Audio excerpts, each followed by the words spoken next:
story that you put out there. You see what I'm saying? I forged bonds with people from Boston. I'm still in touch with people from Boston. I'm still in touch with my guys from Cleveland, Akron. We're talking about Lancaster. I'm in touch with people from all over the country. If I was a bad guy, why do people look out for me and still keep in contact? Why every woman I ever ran across love me and keep in contact with me? You dig what I'm saying? If I was a bad guy, wow, when I come to these prison, everybody from every part of the city and every part of the country fucks with me and bear witness to me. You dig what I'm saying? Here we go. Welcome back to the channel. Don't forget to hit like and subscribe button. Here we have another crazy story. AR-Ab, one of the best to do it. Here's what I'm trying to figure out right here. Why didn't AR-Ab just go to, the straight and narrow? What I mean by the straight and narrow, why didn't he just live like a normal life? Why did he have to indulge in violence? I don't know. But he decided to indulge in violence, and they got him in an unfortunate situation right now. We back at it for day 3. Yeah. Hey, man, listen. Hey, listen, I wanted before we start, every day I called you, I just got finished working out, man. I'm glad you said that, too, because that's one of the things we're going to get to. That's one of the things. Well, matter of fact, now let's just start out with that, because it's one of the questions I had for you. Well, then, before I even get to the questions, one thing I wanted to let you know, because we doing them, in consecutive days, and we doing them, in separate days, I decided to drop them in clips. Don't forget to hit like and subscribe button. Either way, AR-Ab said he be doing push-ups while he locked up. Have to admit, one thing about being locked up, you don't have much to do. You gotta do whatever you gotta do to make the day go by. And doing push-ups is what AR-Ab said he's been doing. Is that the truth? I don't know. Putting it all together. Yeah, I want you to do it. I want you to do it. Okay. So look, I got finished doing hundreds and hundreds of burpees, man. That's what I want to tell you. Listen, this is what I ran that concurrent with some squats, push-ups, jumping. AR-Ab said he's doing hundreds and hundreds of burpees. What's the truth? Is that the truth? Imagine AR-Ab doing hundreds and hundreds of burpees. I don't know. I start my work off with 100 jumping jacks. Okay. Then I do like 300 burpees. And then I go into push-ups. Then I go into squat. I do a whole lot of shit, bro. So yeah, you already be up there, and we at the top of the morning too. For those who don't know, like 8 7 in the morning. Like 7 in the morning, man. Yeah. I'm a monster, bro. Yeah, we get it popping early in the morning. 7 o'clock in the morning. Imagine that. I have to admit. I went to bed about 7 o'clock this morning. Imagine that. I went to bed when AR-Ab was getting up. Is that the truth? I don't know. Hey, I wanted to let you know, I put the first clip up. I let that John go. Okay. And it went crazy, and I used the message that you sent when you talking about the Rico and how they going. I used that on the gram. That mean to send them. As a message to the. So AR-Ab, he got caught up in a Rico case. It's no surprise though. AR-Ab was showing a whole lot of money, whole lot of cash. So they had to come pick him up. AR-Ab said he was selling drugs. So they had to come pick him up. I wonder why AR-Ab told the whole world that he was selling drugs. Make it even worse, he went to jail for selling drugs. Okay. And that John went crazy, like a lot of people and for those who don't know, Ab did not ask to do no interviews. He wasn't looking to do no podcasts. He wasn't looking for none of that. I asked him to do it because I knew that people, he got a voice that can reach people. Yeah. My mindset was I'm not doing no shit. He wasn't. Unfortunately, AR-Ab, he's been locked up for so long now. I have to admit, it doesn't seem like that long ago, but it's been years. Imagine that. So it's fair to say AR-Ab, he probably won't get that appeal. He probably have to sit down for the whole 44 years. Imagine that. AR-Ab messed around in 44 years. He's going to be one of the oldest incarcerated prisoners. Is that the truth? Maybe. I was not interested in it at all. But on the strength. My thing is, I don't really, that rap shit, all that shit, that shit dead to me, man. I'm worried about my family, get the fuck out of here. But my whole thing, in my mind, I kept saying, I got to tell these young kids what's going on, man. Right. They had some shit going on, right? What's what they'd do? They'd get a nigga, right? Okay. Set you up, right? The nigga come to you like, yo, I got a sting. I got a lick for some birds or anything. You what I'm saying, right? Weed, whatever you want. You'll go to the lick, right? And guess what? Okay. You the feds. You dig what I'm saying? Right. Even though that's it. So Arab's gonna tell an unbelievable story how the feds work. He's also gonna tell you if they want you, they're gonna come get you. Imagine that. And you can't do nothing about it. Imagine somebody coming to get you and you can't do nothing about it. Man, they was hooking so many people up on that shit, man. These people play so much devious games. You dig what I'm saying? Okay. You might have had a bundle of whatever case 3-4 years ago. You might have, say you got caught with 3 rocks a year ago. You got caught 5 years before that, you got caught with 5 rocks. You dig what I'm saying? Okay. When you come to the page, you get sentenced, they enhance you for that. It will give you life. Even though you're in the bottom of your indictment. You think you got 2 priors. So Arab's basically saying the feds don't forget about nothing at all. Imagine that. You can't change your life. You can't become a brand new person. Remember what you did 25 years ago? Imagine that. That was 25 years ago. It doesn't matter. You're still the same person. Is that what Arab said? The feds, that's how they work. Even though it was only 3 or 4 crack rocks, they give people life. You think what I'm saying for that? Crazy. That shit is they playing a dangerous game. Right. And you got to. So my thing is, I got to tell these people because I'm just learning this shit. You know, we all know our state shit. Like, all right, they got to catch me red-handed. You think I'm saying? No, the feds don't got to catch you red-handed. They don't got to do nothing. They don't need the evidence. They don't need nothing. You're done.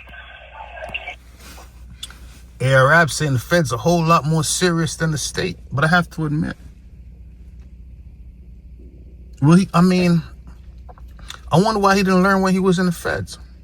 Don't forget he was in the feds for unaliving somebody. You would have thought back then Arab, Mr. Abdul would have said to himself, you know what? If I ever make it out of here, I'm gonna change my life. He didn't do that. It took him another time for him to go to jail again. For him to start to think about it. He's finally thinking about family right now. When he was on the streets, he was only thinking about the fellas. Imagine that. Imagine only thinking about the fellas, the bros. We on the streets. Until you go back to jail again, that's when you start thinking about the family. Is that what's going on, Arab? Most likely. Right. Okay. And Crazy. a lot of your friends gonna tell on you. You dig what I'm saying? Nah, real.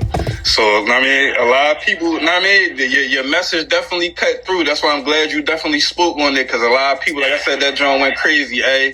And when did the people, and when did the young... What's that supposed to mean? A lot of your friends are going to tell you? It's fair to say criminals. Imagine that. Imagine trusting another criminal. So that's what Arab is basically saying. A lot of your friends, they mess around, they be criminals like you. And since you can't trust criminals, don't be surprised if they mess around and they tell on you. You was talking about the young boys and the gangs and all that. And it was crazy because on the gram, somebody had tagged one of the young boys in the city that's known for, that's a part of one of them groups. So so they was tagging him like, yeah, young boy, you need to pay attention to this. And he actually commented on the post. And what he said was, ain't no structure in the city no more. Yeah. At the end of the day, man, I understand, man. Motherfuckers need some help. Motherfuckers want to make some money, man. Believe it or not, there's structure in the city. The thing is, these individuals, all they want to do is participate in criminal activities. That's it. They says, don't forget, that's still Philly, the brother of brotherly love. It's been like that since like 1861. Imagine that. Is that the truth? I don't know. That's what I heard, though. Let's get back to it. Kids, man, they don't got nobody to help them out, help them make some money. I ain't talking about illegally, I'm talking about legally or whatever. My whole thing is, there's nobody helping them. Everybody want to say, these young niggas doing this, they doing that, they doing that. Okay. It's all in the name of survival. If a person can't eat from on the table with you, they got no choice but to get it from under the table. You think what I'm saying? Survival. Arab says it's all about survival. What I'm trying to figure out is, why don't these individuals want to be poor? Imagine that. These individuals, they said they don't want to be poor. They said they want money. So they go out of their way to commit all these crimes to get money. Then they go to jail just to live poor. I can't figure that out. They don't want to live poor on the streets, but they rather live poor in jail. I mean, which one's better? Have to admit, at least if you're poor on the streets, you could probably wake up whenever you want. Imagine that. A.R. Rabbit, he's been told what to do right now. So that's what's going on. A.R. Rabbit say these individuals, they went out of their way to make the fast money. They didn't want to be poor no more. And they went to jail, and now they're poor. Imagine that. Hey, people going to survive, man. These kids out here is going to survive. And nobody's inviting them to the table. So they got no choice but to go under the table and get it. You dig what I'm saying? They go under the table and get it. And then they mess around and throw them under the jail. Imagine that. These individuals, let's get back to it though. They want to get everything else but a job. That's it. In the name of survival, and I understand that. But people always, man, them young guys, these young guys, well, help them then. Help them. People always want to chastise the kids. Help them. Okay. That was what I was doing when I was out there, and people can bear witness to that. I was helping them. This is why when I was out there operating, it was a bunch of prolific killers. It was a bunch of big time, whatever, drugs, whatever. Everybody was out there. When I was operating out there, nobody came and bothered me. Imagine being a prolific killer. That's what A.R. Rabbit said. A prolific killer. Unbelievable if you think about it. But let's get back to it. A.R. Rabbit, he sounds a little angry, I have to admit. Being locked up, you mess around, you get angry sometimes. You really would. When I was operating out there, people came with their money neat. Okay. They brought their briefcase to me. You dig what I'm saying? Nobody played the game because I was helping people. You dig what I'm saying? No, facts. So now on that note, from a federal prison. So on that note, I want you to touch on this. Leak had posted something a minute ago. Okay. It was a clip of you playing basketball in the hood with a little girl, like a little girl was playing defense on you and you was dribbling. Yeah. And his caption was, "What ARAB do y'all know?" Basically showing another side of you. So I want you to touch on ARAB. Go ahead. The whole thing is, you gotta understand. I sat in the living room one day, me and my man P90, you know what I'm saying? And we were just watching some 50 Cent shit, right? And he was just talking shit. I'm like, damn. P90 said, yo, you should take that route. Talk shit and motherfuckers gonna listen. And that's how you gonna build your buzz. I'm like, you know what? That's what I'm gonna do. My whole thing is, before I do these interviews, I might be talking to my daughter on the phone. When the camera come, hey baby, I'm gonna call you back. And I transform in the AR.